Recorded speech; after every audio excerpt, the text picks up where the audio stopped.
ধানমন্ডি ৩২ নম্বরে শেখ মুজিবের বাড়িটি গুড়িয়ে দেওয়া হয়েছে এবং সেই সাথে ঢাকার বাইরেও নোয়াখালী কোম্পানিগঞ্জে ওবায়দুল কাদেরের বাড়িতেও সেখানে ভাঙচুরও আগুন দিয়েছে বৈষম্য বিরোধী ছাত্র জনতা। এই দুটি ঘটনা জানাতে সেখান থেকে আমাদের সহকর্মী ইকবাল অনিক এবং নোয়াখালী থেকে যুক্ত হবেন সহকর্মী আবুল হাসনাত বাবুল। এই মুহূর্তে আমরা শুরুতে যেতে চাই সহকর্মী ইকবাল অনিক, তিনি আছেন ধানমন্ডি ৩২ নম্বরে।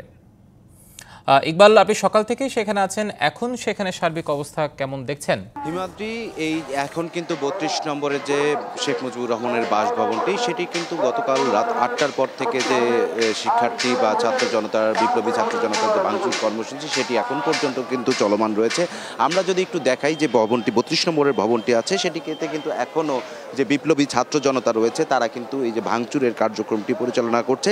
শুধু এই রাজধানীতে নয়, সারা বাংলাদেশেই কিন্তু তারা এই ফেসিবাদের যে দোসর রয়েছেন বা ফেসিবাদের যারা তত্ত্বাবধান করেছেন তাদের যে বাসভবন বা অন্যান্য যে স্থাপনাগুলো রয়েছে সেগুলোতে কিন্তু ভাঙচুর চালানো হচ্ছে। তো এই মুহূর্তে আমরা যদি ৩২ নম্বরের বিষয়টি দেখাই, তো এখানে যে ছাত্র জনতার যে যারা এসেছেন তারা কিন্তু এই জায়গাটিতে আছেন এবং তারা কিন্তু একটি দাবি বারবার করছেন যে বাংলাদেশে আর যাতে কোনো ফেসিবাদের জন্ম না হয় এবং যারা ফেসিবাদ ভবিষ্যতে করার চেষ্টা করবে তাদেরকেও তারা এই যে ৫ই আগস্ট যে ক্ষমতাসীন যে শেখ হাসিনা দেশ থেকে পলাতক করে পালিয়ে গিয়েছেন তাদেরও পরিণতি কি একই হবে। এবং তারা বলছেন যে বাংলাদেশ একটি স্বাধীন সার্বভৌমত্ব রাষ্ট্র, সেখানে মানুষের আশা আকাঙ্ক্ষার যেগুলো রয়েছে সেগুলোর বাস্তবায়ন হবে।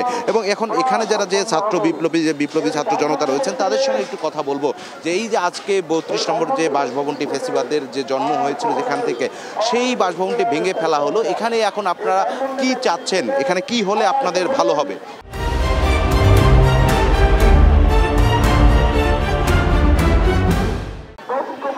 ধন্যবাদ। আমি চাচ্ছি যে এই ৫ই আগস্ট আর ৫ই ফেব্রুয়ারি এই দেশ জাতি যা দেখছে, আমি এখানে চাচ্ছি যে এইখান থেকে শিক্ষা নেওয়ার জন্য আমার সাধারণ নাগরিক হিসেবে আমি এতটুকু বলতে চাই যে এখান থেকে সামনে যারা আসবে তাদের শিক্ষা নেওয়া উচিত যে যদি কেউ এরকম ফেসিস্ট হয় তাদের পরিণতি এরকমই হবে। আর এখানে পার্সোনালি আমি বাংলাদেশের নাগরিক হিসেবে আমার চাওয়া হচ্ছে, আমি চাই যেমন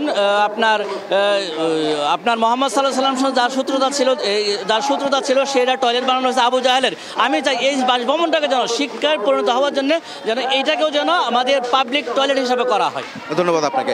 তো হিমাদ্রি, শুনছিলেন যে এখানে যে ছাত্র জনতা এসেছেন তাদের কিন্তু একটাই দাবি যে ভবিষ্যতে যারা রাষ্ট্র ক্ষমতায় আসবেন তারা যদি ফেসিবাদ কায়েমের চেষ্টা করেন তাহলে তাদেরও পরিণতি এরকম হবে। হিমাদ্রি, এই ছিল আমার কাছে ৩২ নম্বর থেকে সবশেষ অবস্থা। অনেক আপনাকে ধন্যবাদ আমাদের সাথে যুক্ত হওয়ার জন্য। এবার আমাদের সাথে নোয়াখালী থেকে যুক্ত হচ্ছেন সহকর্মী আবুল হাসনাত বাবুল। সেখানে তো আওয়ামী লীগের সাধারণ সম্পাদক ওবায়দুল কাদেরের নোয়াখালী যে কোম্পানিগঞ্জের বাড়ি আছে সেখানে হামলাও ভাঙচুর করা হয়েছে এবং আগুনও দেওয়া হয়েছে। এখন সেখানকার সার্বিক পরিস্থিতি কেমন দেখছেন? জি হিমাদ্রি, আপনি যেমনটি বলছেন, আজ দুপুর আনুমানিক ১টার দিকে ছাত্র জনতার একটি মিছিল কোম্পানিগঞ্জ বসিরহাট বাজার থেকে সাবেক সাধারণ সম্পাদক আওয়ামী লীগের ওবায়দুল কাদেরের বাড়ির দিকে এসে সেখানে বাড়িঘর ভাঙচুর করা হয় এবং এক পর্যায়ে বাড়িঘরে আগুন দিয়েছে আসবাবপত্র সহ অনেক কিছুতে। পাশাপাশি ওবায়দুল কাদেরের আরেক ছোট ভাই পাশেই তার বাড়ি, যে শাহাদাত হোসেন নামে, তার বাড়িতেও কিন্তু আগুন দেওয়া হয়েছে। তো এখানে আমরা স্থানীয় জনতার সাথে কথা বলেছি। জনতা যেটি জানিয়েছেন যে তৎকালীন সরকার, আওয়ামী লীগ সরকারের আমলে ওবায়দুল কাদেরের প্রভাব খাটিয়ে ওবায়দুল কাদেরের ভাই আব্দুল কাদের মির্জা যিনি রয়েছেন, যিনি এই গ্রামের বাড়িতেই বেশি বসবাস করেন, তিনি ওবায়দুল কাদেরের প্রভাব খাটিয়ে এলাকাতে অনেক জুলুম নির্যাতন করেছেন, অনেক মানুষকে মিথ্যে হামলা দিয়ে হয়রানি করেছেন, যার প্রতিবাদে এই দেশে বাংলাদেশে যাতে কোনো দোসর যেন মাথা উঁচু করে দাঁড়াতে না পারে সেরকম চিন্তা চেতনা থেকে কিন্তু ছাত্র জনতা আজকে এই আন্দোলন মুখর হয়ে একত্রিত হয়ে এই ধরনের আওয়ামী লীগের দোসরদের বাড়িঘরে হামলা এবং ভাঙচুর চালিয়ে তারা প্রমাণ করে দিতে চায় যে কোনো আওয়ামী লীগের দোসর যেন আর মাথা উঁচু করে বাংলার মাটিতে দাঁড়াতে না পারে। এমনটি তারা দাবি করেছেন। তারা দাবি করেছেন যে এরকম করে যতজনই কিন্তু আওয়ামী লীগের দোসর মানুষের উপর জুলুম নির্যাতন করেছেন, পর্যায়ক্রমে তারা প্রত্যেককেই এভাবে জাতির সামনে জাতির মুখোমুখি করবেন, বিচারের মুখোমুখি করবেন, এমনটি তারা জানিয়েছেন। এবং তাদের এই আন্দোলন, তাদের এই যে ছাত্র জনতার যে আন্দোলন শুরু হয়েছে সেটি অব্যাহত থাকবে বলেও ছাত্র জনতা যারা আজকে। আপনাকে ধন্যবাদ আমাদের সাথে যুক্ত হওয়ার জন্য। অনেক আপনাকেও ধন্যবাদ।